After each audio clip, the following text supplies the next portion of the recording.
నమస్తే మిత్రులారా, నేను మిస్టర్ శ్రీనివాస్ చౌహాన్ అడ్వకేట్. మిత్రులారా, అగ్రిమెంట్ ఆఫ్ సేల్ ప్రకారంగా మనము ఎవరికైనా ఆ ఆస్తిని రిజిస్ట్రేషన్ చేయవచ్చా? సో మిత్రులారా, అగ్రిమెంట్ ఆఫ్ సేల్ అనంటే ఎవరి వద్ద నుంచైనా మనం భూమి కొనుగోలు చేయాలనుకున్నప్పుడు వారికి కొంత అడ్వాన్స్గా సొమ్ము చెల్లించి అతను అమ్ముతున్నట్లు, మనం కొనుగోలు చేస్తున్నట్లు, మిగతా సొమ్ము ఏదైతే ఉందో రిజిస్ట్రేషన్ టైంలో చెల్లిస్తానని ఒప్పుకుంటున్నట్లు చేసుకునే ఒక ఒప్పందాన్ని అగ్రిమెంట్ ఆఫ్ సేల్ అని అంటాం. సో కొంతమంది ఏం చేస్తుంటారంటే ఈ అగ్రిమెంట్ ఆఫ్ సేల్ ప్రకారంగా నేను రిజిస్ట్రేషన్ చేసిస్తానని చెప్పి హామీ ఇస్తూ ఉంటారు.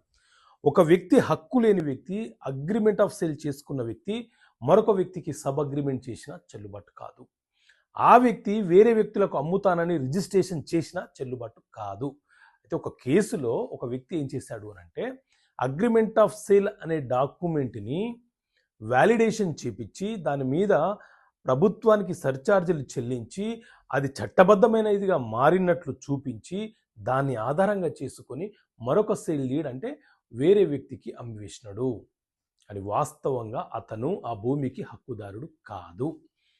ఆ భూమిని అమ్మేసిన తర్వాత కొనుగోలు చేసిన వ్యక్తి ఆ భూమి నాదేనని పొజిషన్లోకి రావడం మొదలుపెట్టాడు.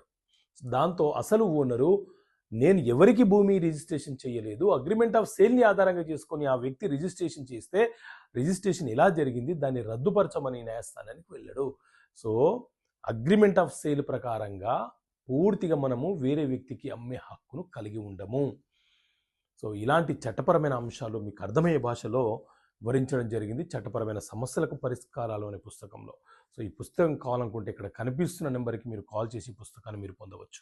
తెలుగు మరియు ఇంగ్లీష్ మీడియంలో ఈ పుస్తకం మీకు అందుబాటులో ఉంది. ఓకే మిత్రులారా, థ్యాంక్ యూ. జై హింద్.